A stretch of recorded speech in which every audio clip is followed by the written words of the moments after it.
భారత communist party ఆవిర్భవించి 99 ఏళ్లు పూర్తయి 100 సంవత్సరాల్లోకి అడుగు పడుతోన్నదని ఈ సందర్భంగా డిసెంబర్ 26వ తేదీ నుంచి జరిగే సిపిఐ శతవార్షికోత్సవ వేడుకల్లో ప్రజల భాగస్వాములై జయప్రదం చేయాలని సిపిఐ రాష్ట్ర కార్యదర్శి కె రామకృష్ణ విజ్ఞప్తి చేశారు.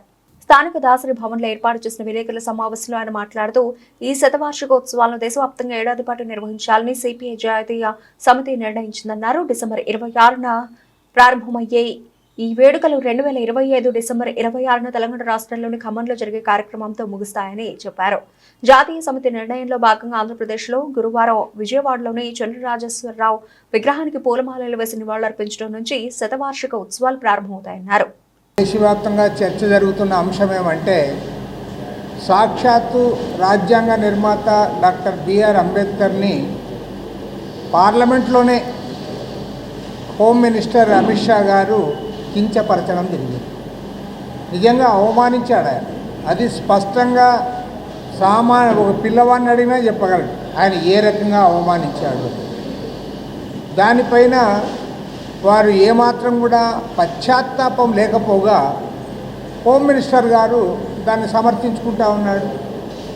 హోమ్ మినిస్టర్ గారు సమర్థించుకుంటా ఉంటే ప్రధానమంత్రి ఏమైనా దాన్ని ఏమన్నా ఖండిస్తున్నాడంటే నిస్సిగ్గుగా ప్రధాని నరేంద్ర మోడీ కూడా అమిత్ షాను బలపరుస్తాడు.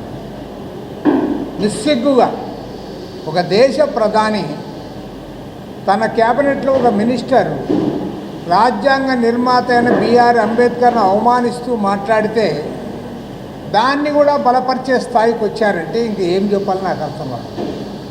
దీనికి కారణం ఏమంటే బీజేపీ ఆర్ఎస్ఎస్ శక్తులకు సంఘ్ పరివార్ శక్తులకు వారికి ఏమాత్రం కూడా రాజ్యాంగం పైన గౌరవం లేదు. వారు మొన్న ఎన్నికల్లో చాలా ప్రధానంగా చెప్పారు, మాకు ఈసారి 400 సీట్లు గెలిపించండి, రాజ్యాంగాన్ని తీసి బుట్టలో వేస్తామని చెప్పారు. రాజ్యాంగాన్ని మారుస్తామన్నారు. అది ఎన్నికల్లో వాళ్ళకి 400 సీట్లు రాలేదు, 240 స్థానాలే వచ్చాయి. వాళ్ళ చంద్రబాబు నాయుడు నితీష్ కుమార్ పైన ఆధారపడి గవర్నమెంట్ నడుపుతూ ఉన్నారు కాబట్టి రాజ్యాంగం జోలికి పోవడం లేదు. అయినా వాళ్ళ పంత వదలలే. సాక్షాత్తు బీజేపీ మాజీ పార్లమెంట్ సభ్యులు సుబ్రహ్మణ్య స్వామి గారు సుప్రీంకోర్టులోనే కేసు వేశాడు. ఆ ప్రియాంబులు మార్చాలి, అందులో సెక్యులరిజం అనే పదం తొలగించాలి, సోషలిజం అనే పదాన్ని తొలగించాలని చెప్పి ఆయన సుప్రీంకోర్టులో కేసు వేశాడు.